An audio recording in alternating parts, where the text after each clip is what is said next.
piacermi, nel senso che ha quel giusto tocco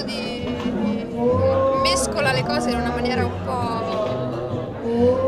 inaspettata, diciamo, materiali e fantasie che non ti aspetteresti su tagli di abiti da sera oppure abiti invernali con taglio estivo, però materiali pesanti, fantasie strane. Trovo che la creatività sia interessante a prescindere, poi è chiaro che uno deve farla propria, chiaramente, trovare quello che gli corrisponde di più e reinterpretarlo. Al di là di questa sfaccettatura un po' mondana e anche un po' glamour, con un pizzico di fashion, ma Francesca Einaudi adesso di che cosa si sta occupando? Mi sembra di aver sentito che ha anche 2 premi in arrivo. Sì, sono molto onorata perché tra l'altro uno è per un film al quale tengo moltissimo, che è Il richiamo, e quindi ci tengo veramente molto, è il premio Afrodite, che è anche un premio molto importante, quindi doppiamente ci tengo, e l'altro è per il teatro, il premio Persefone per Colazione da Tiffany, che è un altro personaggio che ho amato moltissimo, quindi mi rendono molto felice, devo dire. Nel lavoro quanto significa avere tanto talento anche? Ma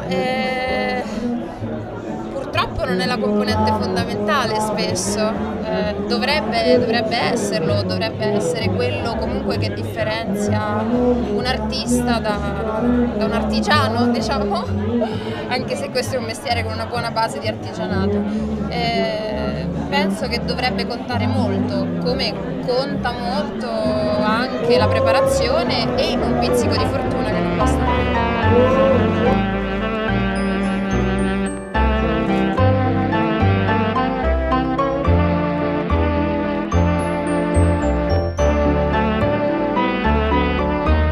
Godetevi lo spettacolo. Faccio un brindisi per tutti voi e per Born e Peace.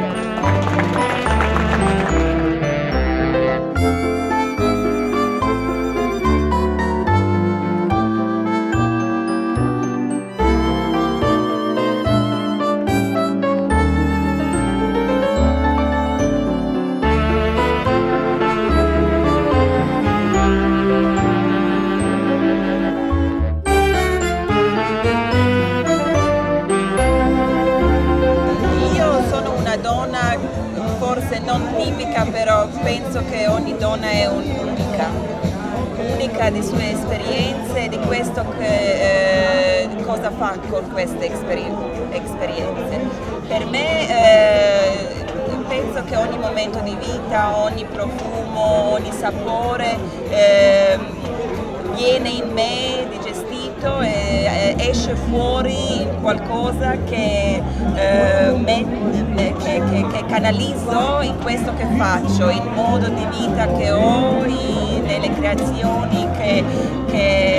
presento e cosa è tutto questo? Penso è un po' atipico perché io ho passato un periodo di mia vita quando ho provato di mettermi in una scatola e fare le cose in un modo che si aspettava di una donna di certa età, di una madre, però sono arrivata in un momento in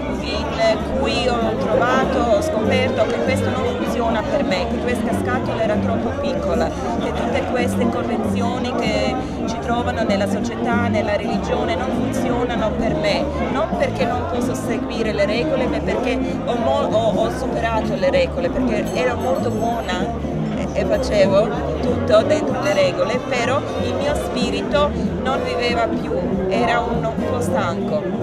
E sapevo che questo era un momento, che questo non era tipico per me, per il mio carattere, per il mio temperamento, perché ero sempre pieno di vita e ho realizzato che devo cambiare il modo di fare le cose e dovevo prendere i rischi, dovevo rompere certe esigenze che avevano gli altri attorno di me e dovevo seguire questo che mi diceva il mio spirito, e questo è difficile perché a volte non c'è dove appoggiarsi e devi essere con questo senso che ti possono trompere, però non avevo un'alternativa, dovevo provarlo o se no sapevo che questa non era una vita che vale la pena, e per me volevo vivere piena di gioia, piena di energia, piena di vita, e ho fatto tanti cambi: il mio divorzio, il mio lancio nella professione nei tempi di una crisi economica molto forte, però seguivo questo che sentivo dentro di me e questo mi ha portato qua, e dove finiamo vediamo.